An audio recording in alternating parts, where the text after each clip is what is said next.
Well, hey there, and welcome back to Heimler's History. Now let's keep going through Unit 5 of the AP U.S. History curriculum, and in this video we're going to see exactly how the process of post-Civil War Reconstruction failed. So, if you're ready to get them brain cows milked, let's get to it. So in this video, we're going to look at two historical realities. First, we're going to consider how the Southern society and economics didn't change all that much after the Civil War was over. And then second, we're going to consider how and why Reconstruction officially came to an end. So first, let's look at Southern society after the war. So having recently been emancipated from slavery, the black population of the South had to adjust to their new reality of freedom. And in order to gain independence from white control, they established black schools for their children and even founded black colleges like Morehouse and Howard. Some black men did the unthinkable and got themselves elected to various representative offices. Additionally, Congress established the Freedmen's Bureau, which helped reunite families separated by slavery and arrange for their education and social welfare. So with all that going on, you might be tempted to think that everything was going great for black people in the South, but here's where I tell you, not so much. Despite the gains I just mentioned, the white population in the South was busy creating societal conditions that were nigh unto a duplication of pre-Civil War slavery and segregation, and let me just give you two examples. First example, the system of sharecropping. Now, let me tell you what the system of sharecropping replaced before I tell you just what sharecropping was. Just because slavery had been abolished by the 13th Amendment didn't mean that the South stopped being an agricultural powerhouse. No, there were still fields and there were still crops as far as the eye could see, and someone needed to work them. And now that slavery was illegal, where would the Southerners find workers for their fields? Well, the Southerners figured out a plan that seemed pretty good to them, and it went a little something like this. Black workers would agree to work in the fields, but in order to have access to this gainful employment, they had to sign a contract that bound them perpetually to the plantation and gave plantation owners the right to extract unlimited labor for them. Now,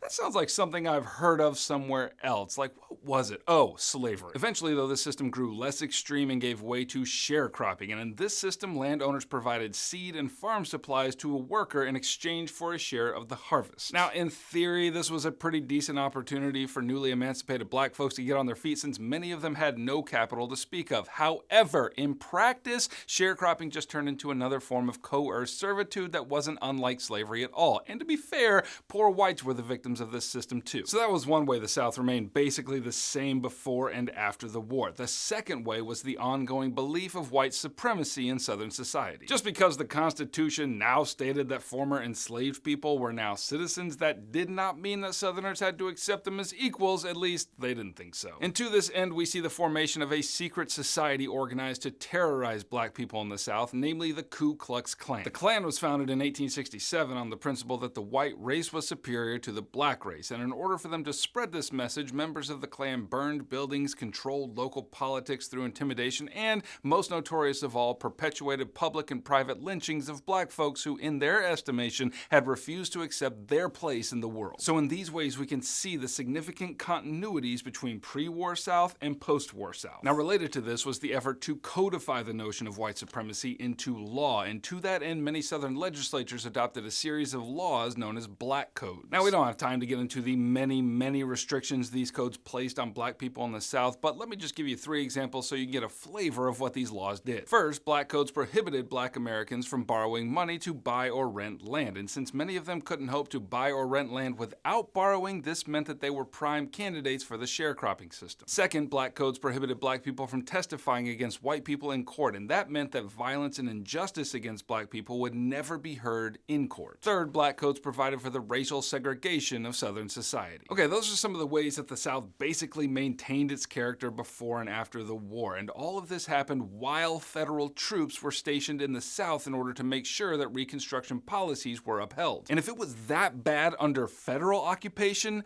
what would happen when the federal troops were gone? Well, that brings us to the next part of the story, namely the end of Reconstruction in 1877. Now, the reason Reconstruction officially ended was because of a hotly contested presidential election, namely the election of 1876 between Samuel Tilden and Rutherford B. Hayes. Now, this election wasn't the only reason that Reconstruction ended. Of course, like by the 1870s, many Northerners were more concerned with industrial development than with the race problem in the South, and they just sort of lost their zeal for reform. But we're going to focus on the election. Now, Tilden won won the majority of the popular vote in this election, but neither Tilden nor Hayes gained enough electoral votes to officially claim victory. The problem was basically confined to 3 states, South Carolina, Louisiana, and Florida, and in those states both the Republicans and the Democrats claimed victory, which is hilarious because I'm recording this in 2020, and that's kind of the story we're living right now. So in order to rectify this argument, a special electoral commission was formed, and this commission just so happened to have a majority of Republicans on it, and wouldn't you know it, the commission declared these 3 states for Hayes, the Republican. Now the Democrats were outraged at this, understandably so, and they threatened to block Hayes' inauguration, and so in order to calm this tension down, an agreement was made which became known as the Compromise of 1877. In this arrangement, the Democrats agreed to concede the election to Hayes, but they had a very significant condition. In exchange, all federal troops had to be removed from the South. And so all parties shook hands and agreed to the end of Reconstruction. And as the federal troops left the South, the Democrats came to dominate once again and created an even bleaker reality for the Southern black population left behind